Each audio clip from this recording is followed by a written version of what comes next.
Hello and welcome to the NBA Market Advantage podcast. I'm Big Italy 42. He's Jason Gilbo at JGilbo11. Talking about some pricing discrepancies for tonight. Another big slate. It's been a weird week of slates. We've had 10 games on Monday, 4 on Tuesday, now 12 on Wednesday. But a lot of big prize pool. Super Slam on FanDuel. The big sharpshooter on DK. 100 grand in that one for $3. So I plan on winning it tonight, as I'm sure you do as well. So we can't all win it. I guess we could technically tie, but someone's got to win it. So either way, we'll show you a couple of pricing differences here. Starting off with Eric Bledsoe, $8,400 on DraftKings, $9,200 on FanDuel. Really getting up there in price. He's had some big games recently. 40 in his last four, 40, 48, 52, 47 on FanDuel. But $9,200 is a really steep price. You're obviously not playing him in cash at that price, but I think if you're looking to swerve in your GPPs, he's a guy who could still reach that. I just don't see him. I mean, it seems like his absolute ceiling is around 50. So I just don't see him having much potential upside. But certainly you expect on a 12-game slate at that price, he'll be really low owned on FanDuel, though. Yeah, I mean, I guess if you want to be really contrarian, you can go Bledsoe at that price. I do like him much more on DK, where he's 8,400, and he's hit 50 plus fantasy points in the last 3 games. And I mean, he's just been awesome, in other areas. I mean, 3, 4, 2 in steals. So he's really getting it done right now. I just think price on FanDuel, I'm not really going to play him tonight, but DK, he's worth a look in tournaments. Yeah, absolutely. And another guy that you and I have been on a lot recently, coming off of the toughest matchup that he had all season, and he's going to have against Kawhi Leonard and the Spurs. Just kind of take that game log out of your memory, because Gordon Hayward before that playing very, very good basketball. 6,700 on FanDuel, 73 on DraftKings. And obviously that game, 22 minutes, 4 points, no rebounds, 2 assists, 9 FanDuel points in 22 minutes.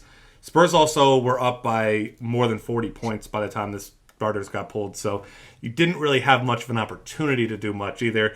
But tonight against New Orleans, one of the worst defensive teams in the league, should be a completely different story for a guy like Gordon Hayward. And a big slate like tonight, with a guy coming off a bad game, was a perfect storm for some low ownership with some decent amount of upside with a guy like Gordon Hayward. Yeah, I really like Hayward. I really like him in cash games tonight, just because I think there are top options, but I think we're probably going with a little bit balanced lineup tonight and paying up elsewhere. Like you said, New Orleans just off on defense. I think Hayward's just one of the better small forward plays for cash games. Yeah, absolutely. I love that. And then Jimmy Butler next up. They said he was sick this morning, said he's going to play also. 8,300 on FanDuel, 75 on DraftKings. And this is a guy who, as always, just very consistent. His price on FanDuel, not one that you love at that $8,300 price tag, but a guy that's still in play, though. Memphis, in years past, one of the best defensive teams in the league. This year, actually been one of the worst. So really just, it's a perceived tough matchup, but it isn't a tough matchup. And Jimmy Butler, I'm a little bit hesitant because, an injury is one thing, but when you got a guy that's sick, maybe he's not able to play the huge amount of minutes that Jimmy Butler generally plays. So I'm not very on Jimmy Butler tonight. Yeah, I just think, shooting guard, we both really don't like tonight anyway. I don't think paying up here is really the way to go, especially with Butler. I just think, Memphis isn't great defensively, but it will be just a lower scoring game. I think we'd rather target cheaper options in much higher scoring games. Yeah, exactly. On a 12-game slate, I'm not going to be forcing guys into my lineup at 8K that I don't feel great about. But next up, we got a guy who has scored in double digits in 9 of his last 10 games, now in a big role in the offense with Markieff Morris officially moved from the rotation into the doghouse. John Lure, $5,000 on FanDuel, 59 on DraftKings. This is a guy that's just been really consistent. His price is starting to show that. But, coming off a 15-13-3 game against Dallas, obviously Golden State, a good defensive team, but we saw over 250 points scored in this game in the first matchup. Lure only played 10 minutes. It was right before he got heavily involved in the rotation. But I think he's a guy that people might forget about on a slate like this because of his price now being where it is. Yeah, I definitely agree with you there. I think he's a good play tonight. 5,900 is a little steep on DK for me, just because you got some guys in that 6 range, especially with Duncan out tonight. Aldridge just for 800 more than John Lure, who's going to get a bump in usage in the Spurs offense there. So I'm not really liking Lure on DK. Yeah, I'm with you there. Drew Holiday, a guy who's been quietly great recently. His price you don't love on FanDuel. Seems like the trend tonight. $5,400. 47 on DK, though. Played a season-high 29 minutes last game. You look at the last 4 games he's played. He sat out that Chicago game on the 12th, but 29, 27, 22, and 25 minutes. 30, 32, 28, and 30 fantasy points. So this is a guy that's been filling it up when he's been on the court and seeing a lot of meaningful minutes, too. He was playing a lot down the stretch in the last game. So looks like he's finally healthy enough that he can contribute, and we're seeing close to 30 minutes for him at that price and a decent amount of usage for him. So now that you got this team completely healthy, you got Tyreek Evans playing well, he's playing well, Anthony Davis, I'm a big fan of his.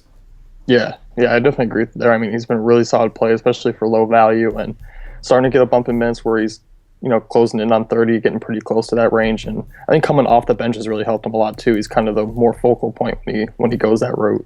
Yeah, absolutely. Next up, we got a guy from Charlotte who has upside. He also has some downside, but with Al Jefferson, they're saying he may actually be healthy now, but obviously now he's going to face a suspension for doing whatever it is that he did. Either way, Kemba Walker is $7,900 on FanDuel, $7,000 on DraftKings. Been kind of a hit or miss season with Kemba, which we've seen many times. Just a couple highlights from his last 10. He had a 47-minute overtime game against Sacramento where he had 61 fantasy points. 31-minute game against Golden State where he had 10. So this is a very GPP type of play. And, you look at his matchup tonight against Orlando. Not a bad one. Orlando overall has actually been a pretty decent defensive team. So Kemba Walker with all the other options, not a guy that I'm in love with, but certainly a guy that does have upside that's not going to be very heavily owned. Yeah, I definitely like Kemba. I feel like he always kind of gets, especially on these big slates, he always kind of gets overlooked. And he is kind of a little bit up and down, but I think he's been pretty consistent in the last 4 games that you'd say against pretty tough opponents with Boston, Memphis, Miami, and Detroit, and still putting up pretty great numbers. So not really to scare me off Orlando tonight, even though as a team defense, they've been pretty good. Yeah, absolutely. And then last guy up here, Kristaps Porzingis, down to $6,300 on FanDuel. He's still at 73 on DraftKings. Told everyone that he was tired and needed some rest, but you look at his logs recently, 13, 34, and 19 minutes in his last 3 games. Should be well rested. Hasn't played since the 12th now, and it's the 16th now, so he's had 3+ days to rest up after playing just 19 minutes in that one. He's the guy that, the casual players are going to look at the game logs recently and say, well, this guy's too inconsistent, no thanks. But he's a guy that I'm going to be playing a ton of on FanDuel and a decent amount on DraftKings as well, even with that price tag, because I think that he's going to see lower ownership than he should. And it's not the best matchup. Minnesota's actually been pretty good against power forwards, but a well-rested young player like Porzingis that can fill up the stat sheet in a hurry is definitely one that I want some exposure to tonight. Yeah, I think we quickly forgot that he's been one of the better fantasy points per minute players this season. And just because minutes have been inconsistent for a lot of the year, as also the last few games, I think he is going to be pretty low owned. And I love his upside for his price, especially on FanDuel. I'll have a ton of him.